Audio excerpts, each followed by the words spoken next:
Thank you all for coming. This is the revamped meditation program. I've called it Buddhism 101. My friends at university laugh about the title. It's like I'm teaching a college class, but this isn't a college class. So as you can see, the chanting booklet is somewhat shorter than before. There was a request to do a little bit less chanting. And so then I'll give a short Dharma talk. I'd say anywhere from 5 minutes to 20 minutes every week. It just kind of depends on the topic and everything. But then I want to leave plenty of time for question and answers. And as always, you can ask me about what I've spoken about that day or the previous week or anything related to the Dharma that's on your mind. And then we'll do meditation at the end. And every week, as always, I'll give a short explanation of the meditation. But then we'll do at least one session of meditation. It just depends on how long the question and answer session goes. So originally today I was going to talk about the Four Noble Truths, but I thought since meditation is a weekly part of the program that I would talk more about meditation today. And then of course question and answer before we do meditation. So we'll talk about the Four Noble Truths next week. I also want to thank Kwang Yun and her husband for printing the new chant booklets, and she also printed I've got outlines for you. I don't have an outline for meditation today because it was kind of a last-minute decision to switch. But starting next week, every week I will try to have an outline for you, at least a basic outline of the talk. So she printed those, and they formatted and printed these booklets for us, so thank you very much. So meditation. On the one hand, it can be a very complicated topic. On the other hand, it really is very simple, particularly the meditation that we'll be doing here, which I'll get into a little bit more later.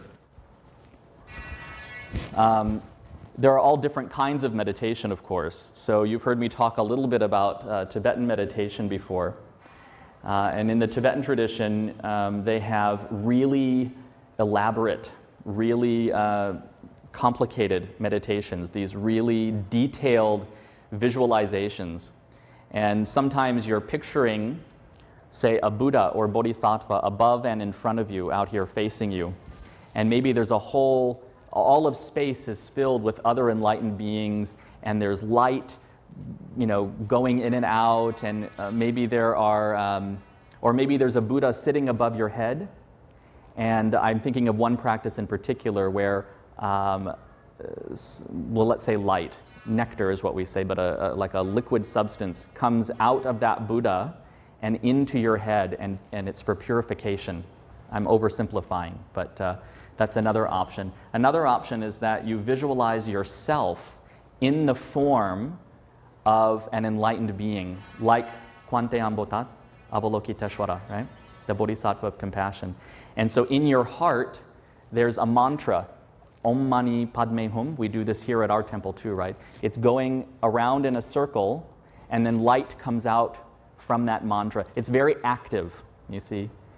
The point in me briefly describing this to you is to show you just a taste of all the activity of meditation that we can do. But then on the other hand, there's Zen meditation. And I'm not an expert in Zen. So if you ask me what is the sound of one hand clapping, I can't tell you.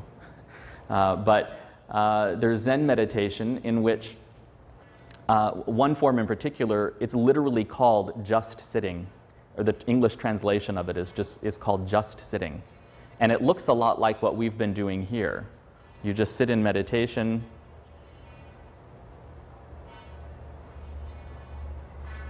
Very quietly and calmly. So it's kind of the other end of the spectrum. In terms of the complexity and the detail of it. Well, I won't say complexity, let's say the detail of it. So there's no colorful visualizations and light and all of that. You're just sitting. And the idea is to break through your ignorance into enlightenment, directly into enlightenment. And then there's what we'll be doing here. Which is a little bit more than what we might call just sitting. as I've taught this in the past, what we're trying to do is calm the mind, of course. In all forms of meditation, you're trying to quiet the mind, quiet the grasping thoughts, right? What am I going to have for dinner? Oh, I forgot to do my homework. I can't believe my mother said that to me when I was 13 years old. You know, just thoughts, pop, pop, pop, pop, pop, come up in the head. So we're trying to quiet that down and generate greater focus. That's what I'm teaching you here, is just to quiet the mind and to have better focus in meditation. Because whatever kind of meditation you decide you like later, this is a good place to begin, with a quiet and focused mind. Because if you can't focus, then if you want to do all these elaborate visualizations or meditation on loving kindness and things, you can't hold it. It's nice to try, but you can't hold it. So first we want to calm and quiet the mind. And there are various ways that we can do this. We can focus on the breath right at the edge of the nostril as it's coming in and going out. This is what we've done before. You can also put your focus just below your belly button. I've heard of people trying to focus on the beating of their own heart. That's another way that you can focus. And even in Zen circles, for beginning Zen students, sometimes the student is told to count their breaths. So 1, 2, silently in their heads. I used to do that many years ago, but then when I wanted to stop doing that, I found I was in such a habit of sitting quietly and hearing the 1, 2, 3, 4 in my head, I couldn't get rid of it. So I don't suggest that particular one. If you like it, you can do it, but I don't suggest that particular one, because if you want to stop counting, you might not be able to. So that's another technique that you can use. So here I usually suggest that people focus on the sensation, the feeling of the breath at the tip of the nostril as it comes in and out, as a way to focus the mind. Now, inevitably though, and I'll talk about posture and all of that more later, before we do the actual meditation at the end. But inevitably though, the mind will wander. Our mind is constantly hopping from thing to thing. And we think that we have this logical progression of thoughts, but we really don't. So after a while, if you're meditating and you develop a certain degree of quiet, you'll still begin to see the mind wander away, but you'll notice it. And then you'll start seeing hot dog, chocolate, homework, TV show, itch on my nose. And you see it's just pop, pop, pop, pop, pop. Then you begin to see what the mind is doing. And this is a good thing. We want to see what the mind is doing, because then we'll be much less likely to let it carry us away. This is what I always say when we do our meditation program here is, the practice of meditation is, when the mind wanders, bring it back. This is the practice. Everybody is looking for that trick, that key. I remember some people in here too, when we first started doing this program, they would come, a few weeks into the program, they said, well, how do I do it? How do I do it? And I said, well, I'm telling you how you do it. The mind will wander, you just bring it back. That's the key. There's a rather famous American meditation teacher named Jack Kornfield. I think he lives here in the Los Angeles area, actually. He started his Dharma practice, from what I understand, as a Theravada monk, a monk in the Theravada tradition in, I want to say, Thailand. It was either Thailand or Burma, Myanmar, but I think Thailand. And he says that learning to meditate is like training a puppy. Because in meditation, we're training the mind, yeah? So he says it's like training a puppy. You put a puppy down and you say, stay. What does the puppy do? It runs away. So you pick up the puppy and you bring it back, you put it down and you say, stay.